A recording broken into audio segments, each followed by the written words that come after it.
Before I start today's video, I just wanted to say Merry Christmas. Even if you don't celebrate Christmas, happy holidays. Let's get on with the video. Chapter 27 of The Ice Monster by David Walliams, narrated by me. Chapter 27, Thunder Snow.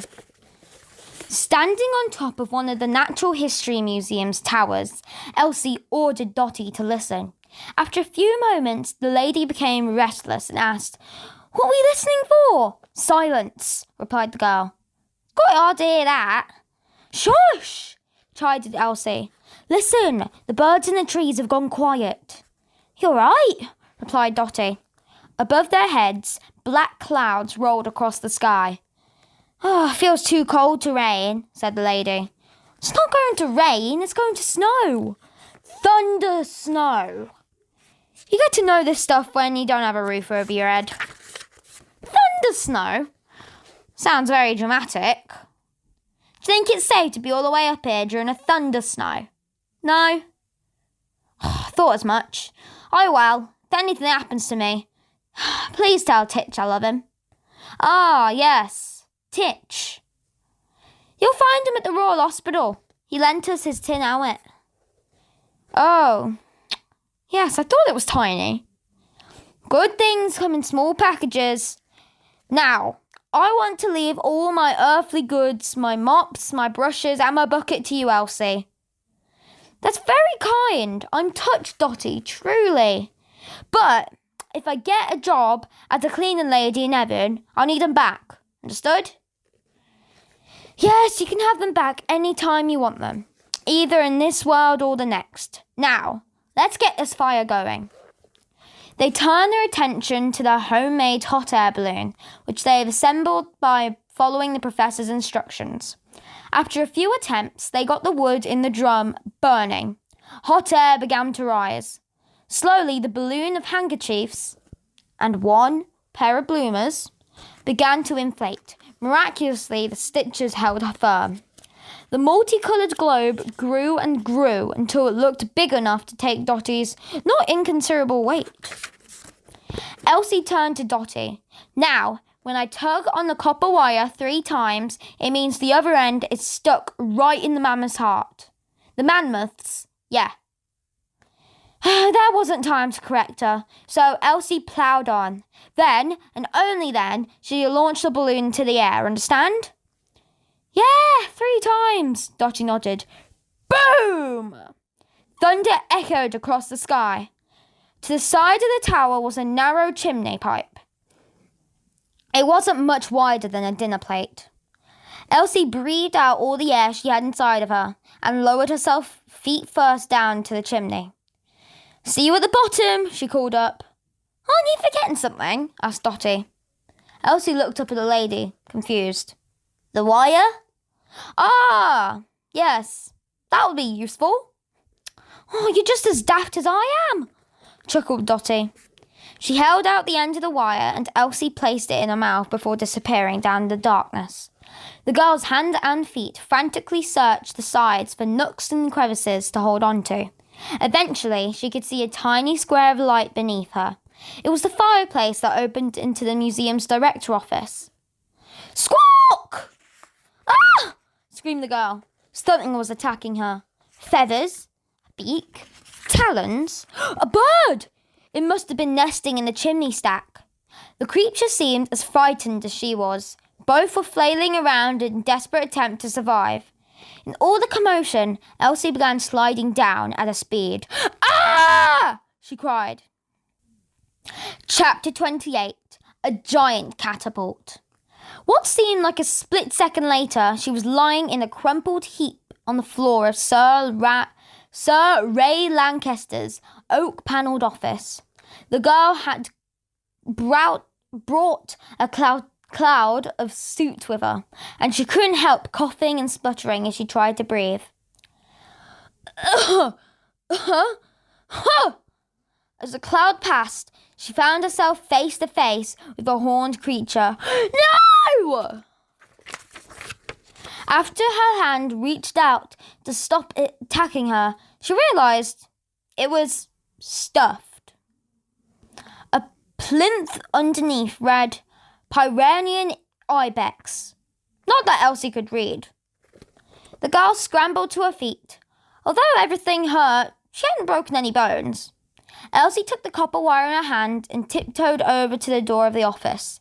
She rattled the handle, but it was locked. Blast! That wasn't part of the plan.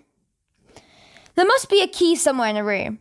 Elsie opened every drawer, turned every box upside down, and swept her hands over every shelf.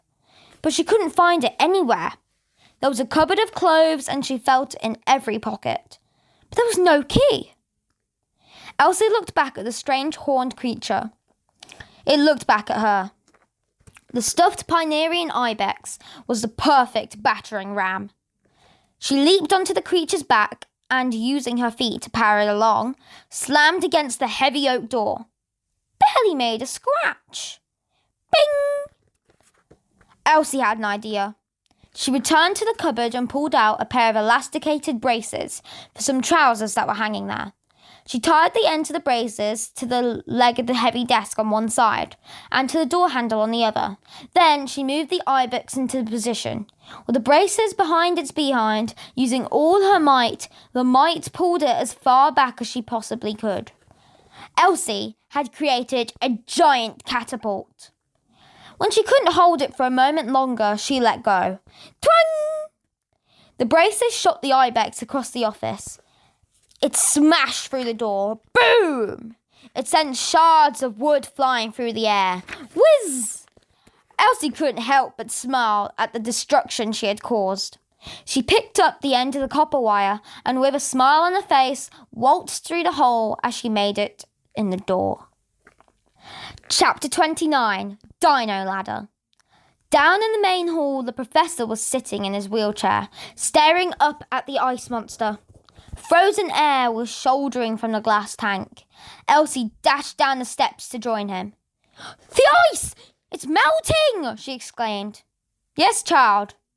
I turned off the cooling system, replied the professor. Otherwise, we would never get the end of the copper wire into the creature's heart. But what if we bring it back to life and it immediately drowns in the water? I've thought of that, young lady. That's what this is for. From underneath his wheelchair, he produced a frightening tool that looked halfway between a hammer and an axe. A pickaxe? Yes, child. This will break through the glass. Now, are you ready? Ready for what? To dive into the tank, of course. Me? Yes, you. I can't swim. What if I drown? The professor thought for a moment. Then, urchin, you will be immortalised. Immortalised? Yes, immortalised as a short footnote. A footnote is a short note written at the bottom of a page, like this. And the story of how I, the great professor, brought the ice monster back to life. Now, climb to the top of the tank. Elsie looked around the hall. Have you got a ladder, Professor? She asked. The man's expression darkened. Oops, he replied. I forgot that. Oh, not so great after all, are you? Mused the girl.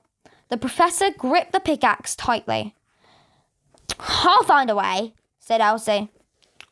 She looked around the main hall for something, anything, that could be used as a ladder. Elsie realised that the answer was standing right next to her. A diplodocus! She exclaimed.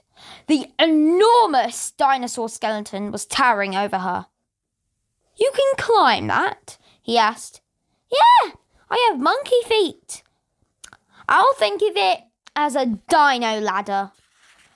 Oh, what a genius idea of mine, announced the professor. Then, when you reach the tank, you must swim down to the creature's heart. I already told you I can't swim, but I could sink. What do you mean? Professor, may I borrow that pickaxe? Be my guest. The girl took it from him. It really felt heavy, but she did her best to pretend it wasn't. She marched over to the glass cabinet that housed a rock on the size of a football. Crash! She smashed the glass and heavied out the rock. "It's a meteorite," remarked the professor. "Here you go," she said, passing back the pickaxe. "The meteorite will make me sink." "What a splendid idea of mine," he mused. Elsie placed the end of the copper wire back into her mouth and picked up the rock. Slowly but surely, her monkey feet began stepping along the bones of the tail, as if it were climbing a dinosaur skeleton. Holding a meteorite wasn't hard enough already. It was dark in the museum. The only light was the occasional flash of lightning outside the snow-encrusted windows. "Quickly!" ordered the professor. "We're going to lose the lightning." "I'm going as fast as I can," snapped back the girl. The bones themselves were smooth, which meant it was very easy to slip on them. Elsie took it slowly, letting her toes grip as tightly as they could. In a short while, she had reached the skeleton's back. This being a much wider part, she managed to speed up. Now the girl was at the base of the neck, and very long way up. Elsie looked down. That was a mistake. It was a very long way down. Instantly, she felt dizzy. She shut her eyes, and that just made her feel wobblier. "Why on earth have you stopped, you pathetic, pathetic child?" Elsie took a deep breath. A bolt of lightning struck just outside the window, illuminating everything for a split second. The girl knew that she had to act now. Still holding the meteorite, she took a step forward, and another, and another. Soon she was halfway across the skeleton's neck, and within leaping distance of the mammoth's tank. Boom! A roll of thunder roared across the sky. It was so loud that the museum shook a little. It made Elsie's heart skip a beat, and she lost her footing. "Ah!" she screamed. Chapter 30. The Heart of the Storm. Elsie tumbled forward, but by beautiful chance, the back of her coat hooked onto one of the diplodocus bones. Without even realizing quite what had happened, the girl found herself swinging in the air, still miraculously holding on to the meteorite.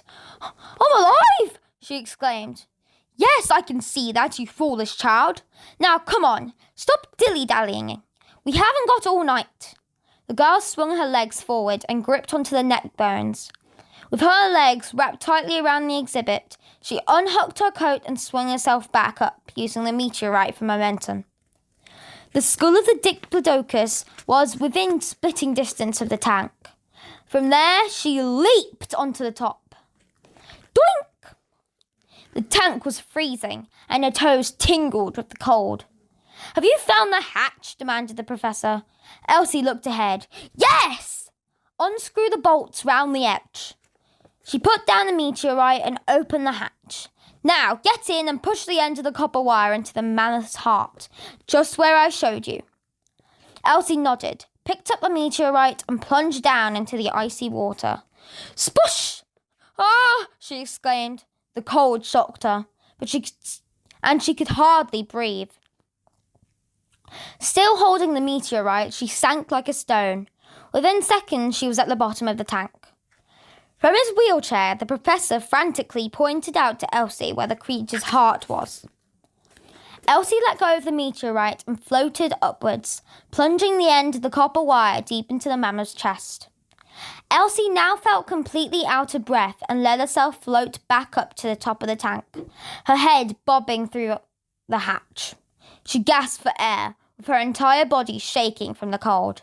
She hauled herself up onto the top of the tank. There she lay, soaking wet and shivering, but thankful to still be alive. "Don't just lie there, child," the professor called up.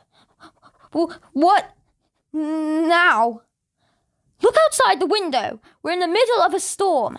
Time is of the essence. You need to tug the wire 3 times as a signal to Dottie to take off in the hot air balloon." The girl did what she was told. Tug, tug, tug. Next, Elsie leaped off the tank back onto the diplodocus skeleton. Within moments, the length of the wire tightened. "Perfect!" called out the professor.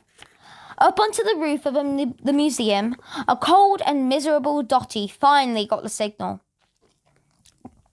As fast as she could, she untied the ropes that were holding the basket down and took to the skies. Whoosh! The lady was flying straight into the heart of the storm. Soon, bolts of lightning were exploding all around her. Boom! Boom! Boom! Against her better judgment, she steered the balloon into the path and bang! A rush of electricity struck the tin helmet on top of the balloon. Ting! The copper wire glowed as energy shot through it. Sizzle! Oh no, whispered Dotty to herself. I think a bit of wee came out. A bolt of lightning sped all the way down the wire to the tower, down the chimney, across the director's office, along the corridor, round a corner, down the steps and into the tank. The punch of electricity hit the mammoth straight in the heart. They'd done it. Or had they? The professor and Elsie looked on as nothing happened. Nothing at all. Naught. Zero. Zilch. No! It hasn't worked! Raged the professor. Wait, whispered the girl. I can sense something's changed. Elsie put her hand up to the glass and looked deep into the mammoth's eye. Unless her mind was playing tricks on her, she was sure the creature was staring straight back at her. And then the most incredible thing happened. It blinked. Did you see that, Professor? Exclaimed Elsie. What? It blinked! In his wheelchair, the professor began shaking with excitement. He took a deep breath before exclaiming, It's alive! That's the end of these chapters, folks. If you enjoyed, please do not forget to like and subscribe. And comment down below what you got for Christmas and what book I should read after this one. See you guys in the next chapters. Bye-bye.